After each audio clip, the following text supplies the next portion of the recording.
네, 여러분 안녕하십니까. 2019년 7월 15일 월요일 돈이 빛나는 밤에 시작하도록 하겠습니다. 부자빠 주식학교 공장장입니다. 자, 첫 주를 시작하는 월요일인데요. 굉장히 날씨가 변동이 심하네요. 조금 전까지만 해도 폭우와 전동 번개를 동반하는 그런 날씨들이 비가 많이 왔었는데 지금 또 지금 요 지역은 또 깨끗하게 잠시 개는 소강 상태 같은데요. 다른 지역도 비가 많이 오고 호우특보가 있다고 하니까 비 피해 없으시기 바랍니다.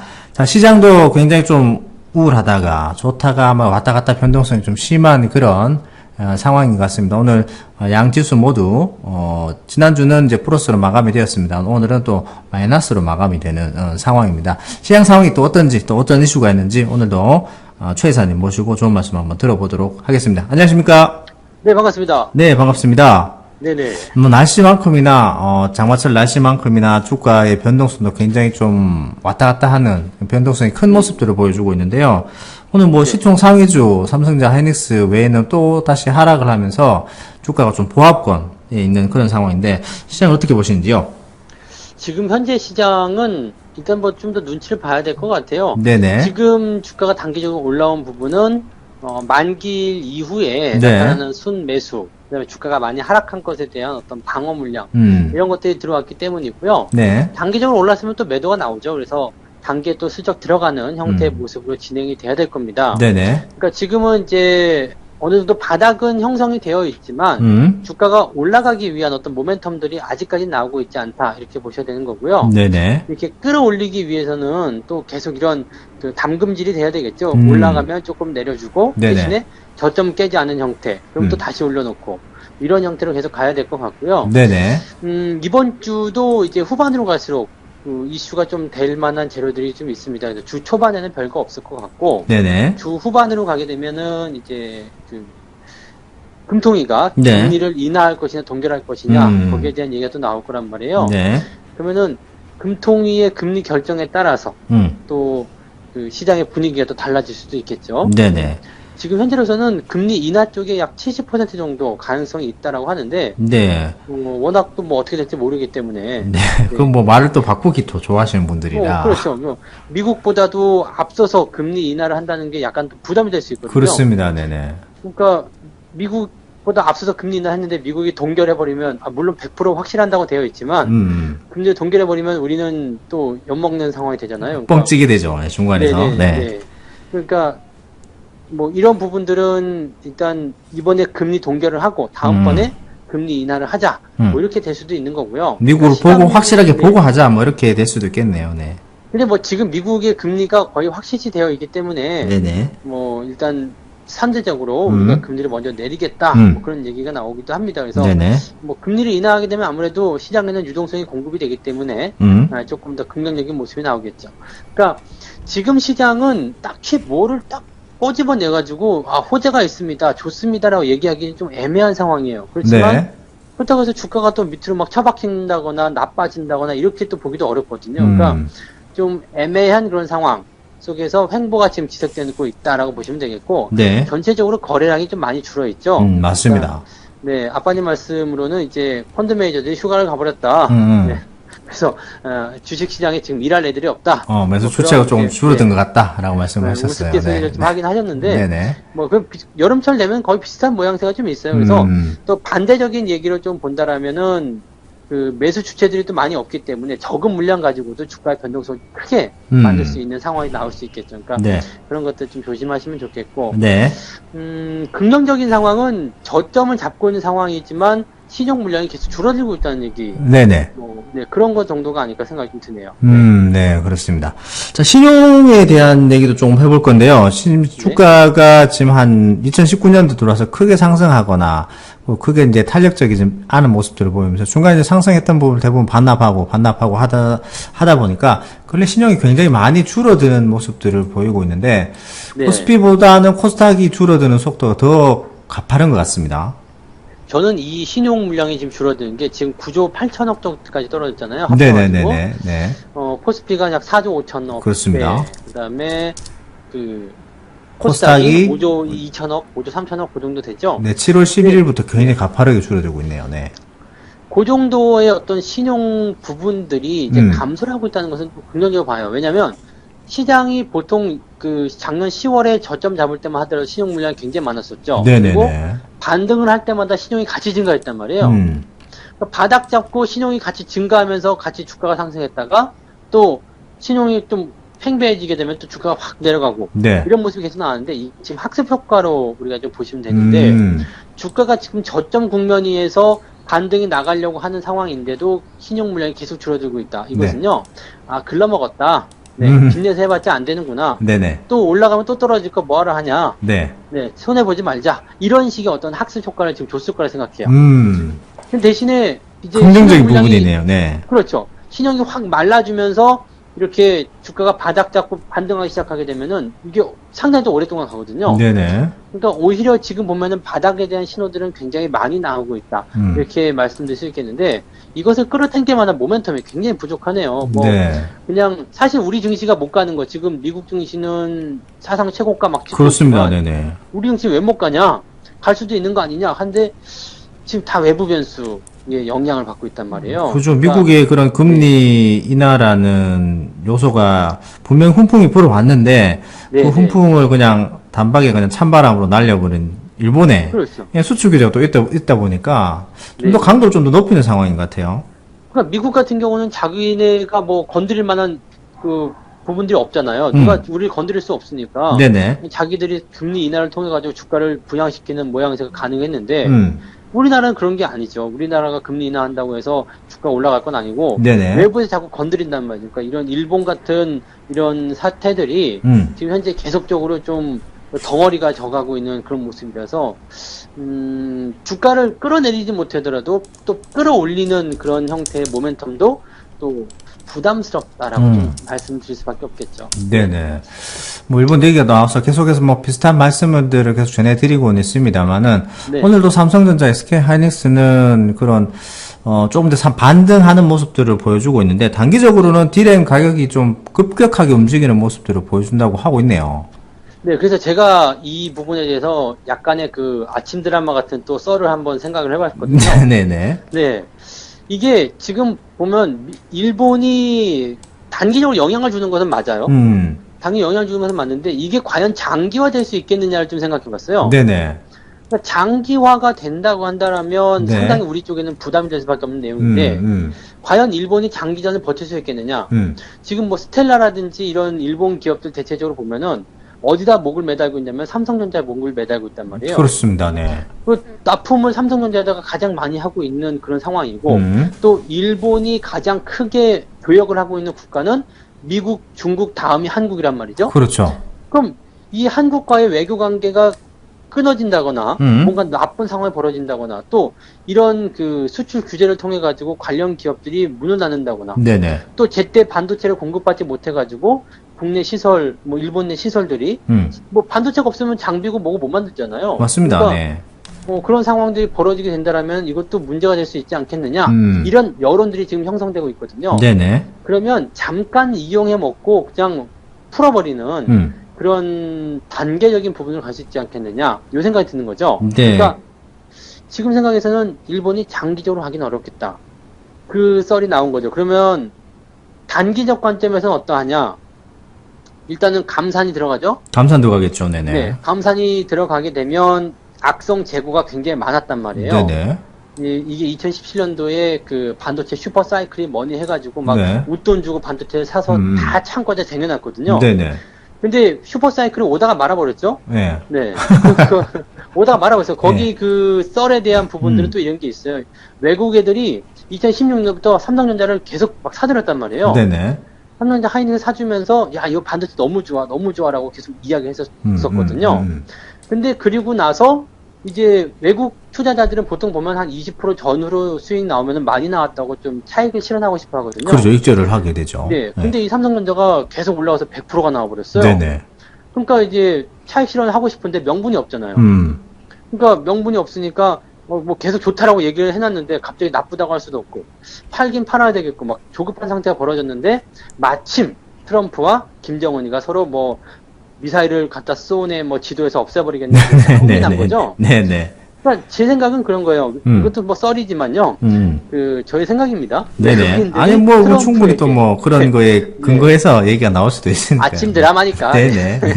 외국인들이 트럼프에게 좀 이렇게 좀 해줘요. 그랬더니 트럼프가 김정은한테 야 얼마 좀 줄 테니까 미사일 한번 쏴봐라. 네네. 서로 왔다 갔다 해놓고 나서 전쟁 위협이 확 굵어져 나오고 나서 외국인들이 자 우리는 정말 반도체가 좋긴 좋은데 전쟁 위험이 있는 국가에는 투자하기가 좀 어려워요. 아 그래서 뭐 이제 팔겠다. 네. 그러니까 이제 주가가 살짝 폭락했다가 다시 쭉 올라가서 신고가만 다 나왔잖아요. 네네네. 그때 누가 샀냐면 개인들이 산 거죠. 개인들은 아이고야. 어떻게 해요? 아이고 이 멍청한 외국인들 이렇게 좋은 반도체 슈퍼사이클이 오는데 팔고 자빠졌네. 전쟁 안 나 임마 그러면서 산 거죠. 예, 그것도 액면분할까지 해버렸잖아요. 그게 그 속내가 그랬던 거죠. 근데 여기에 이제 외국인들만 이렇게 된 것이 아니라 실질적으로는 뭐 중국 쪽 같은 경우는 실제로 웃돈을 주고 사갔단 말이에요. 반도체를. 네네. 창고에다 가득 넣어놨을 거고 반도체 슈퍼사이클을 통해서 가격이 계속 올라갈 것이다. 그래서 창고에다 넣어놨는데 이제 실제로는 그게 안 오고 그냥 계속 하향세를 겪게 되죠. 네. 그런 상태가 되니까 재고를 처분하지 못하게 되니까 싸게라도 팔라고 되는데 싸게도 안 팔려요. 가격이 계속 떨어지게 되죠. 네. 지금 상황이 이런 건데 만약에 생산량이 뚝 떨어지게 되면은 재고를 갖다 팔게 되면서 가격이 네. 상승하게 되는 효과. 그러면 지금 실제로 반도체 가격에 변화가 있느냐? 변화가 있습니다. 네네네. 네, D램 가격이 올라가기 시작했어요. 하루 만에 뭐 네, 5% 또 10%씩 상승하고 있다는 얘기가 나오고 있네요. 올라가기 시작했어요. 그러니까 가격이 올라가고 있다는 것은 굉장히 우리가 또 긍정적으로 봐야 되는 부분이죠. 네네. 야, 반도체 업황이 굉장히 빠른 턴어라운딩을 할 수 있겠구나. 굉장히 빠르게 호황세로 들어갈 수 있겠구나. 그러면 지금 일본의 이런 수출 규제는 단기적으로 봤을 때 우리한테는 개꿀이죠. 꿀을 빤다. 네. 너무 좋은 얘기가 되는 거고 네. 장기화가 되면은 분명히 문제가 되는데 그렇습니다. 일본인들이 장기적으로 들어갈 수가 없다. 그렇다면 이거는 우리가 베팅을 한번 해볼 만한 얘기가 아니겠나 생각이 드는 거죠. 네, 일단 뭐 정치적인 외교적인 발언을 통해서 그 다음에 이제 경제 카드, 경제 규제 카드를 지금 내놓고 있는 상황이라서 어떻게 보면 정치 외교적인 문제가 더 강하다라는 이제 인식이 조금 더 많기도 한데 경제적인 측면 그리고 또 지금 우리나라 같은 경우는 반일 감정이 조금 더 격앙되어 가는 상황이고 지금 심각해요. 좀 심각하고 하더라고요.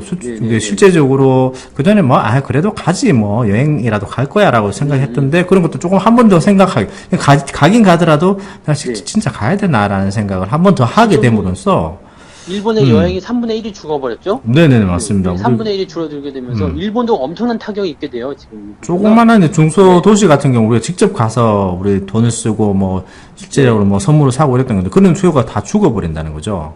그리고 이제 일본도 이제 과거에 우리가 중국에 의존했던 것처럼 팔이 날리는 그런 상황이 좀 되겠죠. 맞아요. 저희들은 이제 사드 보복 때문에 먼저 경험을 해봤던 거고 이런 것들은 이제 일본이 또 어떻게 대처할지는 모르겠는데 하여튼 뭐 계속해서 경제 보복 카드를 꺼내들고 말도 안 되는 소리를 자꾸 하고는 있습니다만은 물론 단기적으로는 우리나라도 이익을 볼 수는 있습니다. 중장기적으로 갔을 때는 양국이 다 피해가 보는 것 아닌가.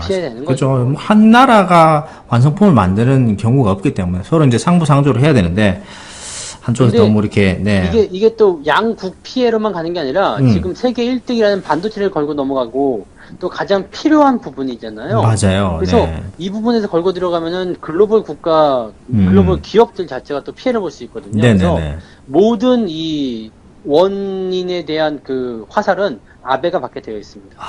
네. 그래서 어쩌면 우리도 큰 그림을 그린 게 아닐까. 많이 받아갔으면 좋겠어요. 화살을 많이 받았으면 좋겠네요. 네네. 아베가 아주 그냥 아주 곤란한 상황이 좀 될 것 같아요. 반도체 가격 올라가는 거 아베 때문에, 경기가 안 좋은 거 아베 때문에, 반도체 못 주는 거 아베 때문에. 너 때문이야. 이렇게 되는 거죠. 네. 그렇죠. 근데 뭐 일본에 관한 얘기는 계속해서 뭐 이번 주가 어떻게 보면 분수령이 될 수도 있다는 얘기도 나오고 있는데 뭐 어쨌든 상황을 지켜보셔야 되는 상황이고요. 그에 반해서 이게 뭐 좀 이렇게 재밌게 얘기해 드리는 거지만 실제로 굉장히 심각한 문제입니다. 그래서 맞습니다. 그냥 가볍게 받아들일 내용은 아닌 것 같고요.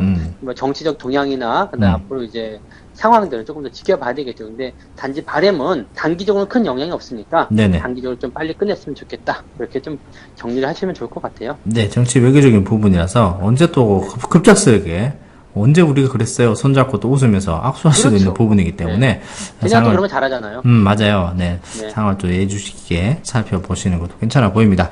자, 마지막으로 중국 GDP 성장률이 27년 만에 최저치를 달성했다는 좀 이렇게 얘기가 나오고 있는데, 이거 어떤 얘기인가요?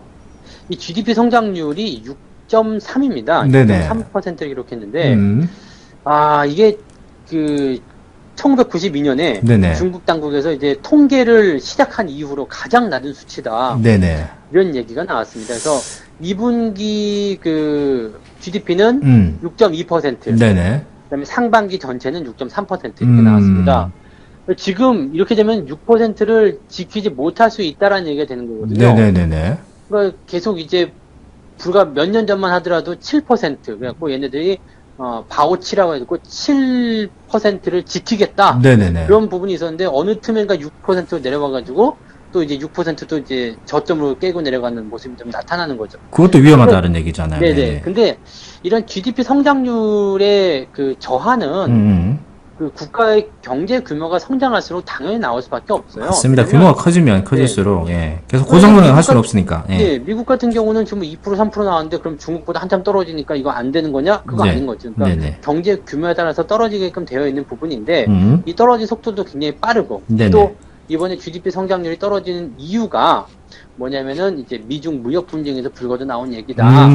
이렇게 분석들이 되고 있기 때문에 국가 경제 성장률 자체가 불안정한 상태에서 이런 것들이 악재가 될 수 있는 것 아니냐. 근데 뭐 일단은 수치상은 이렇게 나쁘게 나왔다면 중국 정부도 뭔가 해야 되지 않겠어요? 그래서 투자자들 입장에서는 오히려 지금이 경기 부양책을 쓸 수 있는 절호의 찬스. 그렇다면 투자를 해야 되는 절호의 기회. 이런 식으로 또 받아들이는 사람들이 있다는 얘기죠. 일단 뭐 미국과의 그런 관계 속에서 또 다시 약속을 이행을 좀 이렇게 잘 안 하는 모습들. 근데 이게 이번에 시진핑이 굉장히 지금 미국을 만나기 싫었는데 미국 트럼프를 만나지 않을 수가 없었잖아요. 그렇죠. 뭐 거기까지 가가지고 안 만나고 온다 그러면 그냥 이게 전 세계가 보기에도 약간 애매한 상황이기도 하고. 모냥 빠지는 상황이 되니까. 그렇죠. 중국처럼 뭐 하는 거냐, 쫌생이 같은 놈들은 막 그럼 그러겠죠. 네네. 근데 이제 트럼프는 이제 계속 거기서 압박을 해놓은 상태에서 마지못해 만났는데 뭔가 분명히 이야기를 많이 했을 거예요. 그렇죠. 제가 그 당시에도 말씀드렸지만은 그 농산물 사주고 뭐 그런 거 가지고 되는 것이 아니라 그 지적재산권에 대한 이야기들이 좀 더 깊이 들어가는 얘기가 있었을 거라는 말씀을 좀 드렸었잖아요. 네네네. 근데 그게 이제 밝혀진 바는 없죠. 다만 이제 겉으로 보여지기에는 그냥 미국이 이미 양보를 좀 많이 해준 거죠. 그 추가 관세 부과를 유예하고 그다음에 화웨이에 대한 제재도 많이 완화시켜주고 화웨이에 대한 얘기가 요즘에 쏙 들어갔어요. 너무 조용한 뉴스가 안 나오더라고요. 그러니까 쏙 들어간 상태에서 지금 뭔가가 물밑에서 작업이 진행되고 있는 건데 그냥 한번 또 트럼프가 찔러본 게 아닌가.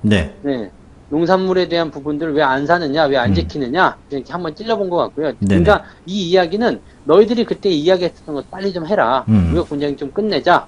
이렇게 나오는 걸 수도 있고, 아니면 괜한 긴장감.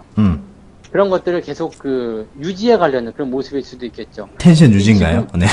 지금 미국 입장에서는 빨리 끝나는 것이 결코 득이 되진 않아요. 그래서 올 연말까지 끌고 넘어가서 내년도에 끝나면 아주 좋죠.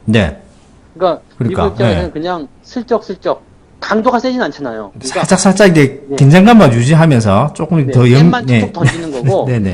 지금 중국도 반응 없죠. 반응 없어요. 그리고 뭐 악재로 작용되지도 않고 조용하고 이런 상황이라서 지금은 이제 뭐 미중 무역 분쟁은 그냥 지들끼리 이제 다 해결이 된 상황인 것 같고 이제 시간을 언제쯤 해서 터트릴 것이냐, 언제쯤 해결을 볼 것이냐, 그것만 이제 중요할 것 같아요.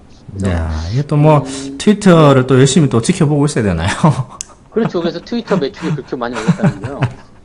참 재밌네요. 아유. 트럼프 수혜주죠. 맞습니다.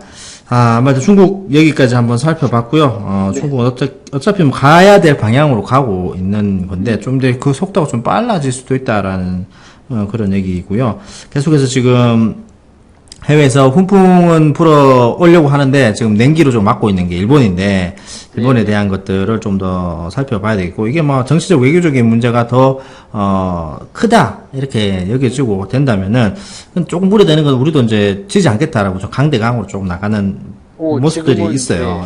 그런 게 있어요. 지금 실질적으로 이제 문 대통령이, 좀 강하게 좀 네네. 얘기하는 부분들이 있어가지고 네. 일본도 약간은 긴장하고 있는 부분일 거라 생각해요. 네, 뭐 어우, 진짜 다시 할 이거, 수는 없겠죠. 네. 이거, 매입처를 또 이렇게 다변화해서, 수입처를 네. 다변화한다거나 국산화에 더 박차를 가해버리면은, 자기는 할 말 없는 상황이잖아요, 지금. 그렇죠. 뭐 네. 니네가 안 쓰겠다. 우리도 그럼 맞아요, 우리가 맞아요. 만들어 쓸게. 그러면 네. 뭐 끝나는 거죠. 뭐 그리고 네. 기업들 입장에서는 사실 이게 팔지 말라고 그러면은 기업 망하라는 소리였잖아요. 그렇죠. 망하는 네, 소리죠. 기업 망하라는 소리인데 이거를 어떻게 할 수가 없죠. 그러니까 일본 내에서는 안 판다고 하더라도 네. 우회해서라도 자꾸 팔려고 하겠죠. 그렇겠죠. 그러한 네. 루트들을 지금 계속 발견을 하고 있을 테고 또 장기적으로 국산화해 나가는 모습이 나올 테니까 어떻게 본다라면은 일본은 지금 이게 굉장한 자충수를 뒀다고 좀 봐야 돼요. 그렇습니다. 네. 하여튼 뭐, 지금은 당장 보여지는 것들, 그리고 단기적으로 보여지는 것들은, 우리가 피해가 더 클 것이다. 계속해서 싸우고 있는 그런 모양들인데, 대치하고 있는 모양들인데, 네. 계속해서 말씀드립니다만은, 정치적인 문제라면은, 또 이렇게 잘 급박하게 또 풀려나갈 수도 있는 부분이기 때문에 좀 잘 살펴보시고요. 시장 계속해서 저점을 잡아 나가고 있는 모습들 중에서, 개별 종목들 위주로, 그리고 수혜받는, 어떤 특정 업종군들이 지금 수혜를 받아서 상승하고 있는데, 너무 테마주 위주로 접근하지 않으셨으면 한다는 그런 말씀을 드리도록 하겠습니다. 자, 오늘도 여기까지 말씀을 드리고요. 마무리 하도록 하겠습니다. 네. 자, 주식이 지금 사기 좋다, 아니다, 지금 사지 말아야 한다라는 얘기도 많이 있고요. 한국 시장은 힘들어, 해외로 가자. 왜냐면 미국이 워낙 잘 나가고 있으니까 좀 그런 소리도 많이 들리는데, 주식 기업원에 이런 말이 있습니다. 주식을 사기보다는 때를 사라라는 얘기가 있습니다. 그만큼 많이 이제, 주식의 가격에 목매기보다는 정확한 시기에 정말 주식을 매수해야 될 그 상황에 매수를 하라는 말씀인데요. 오늘은 이런 말씀으로 마무리를 할까 싶네요. 그러면 오늘 제가 주식을 사기보다는 하면은 때를 사라. 예, 그렇게 마무리로 하도록 하겠습니다. 자, 오늘 마무리 하도록 하겠습니다. 자, 주식을 사기보다는 때를 사라. 네, 감사합니다. 고맙습니다.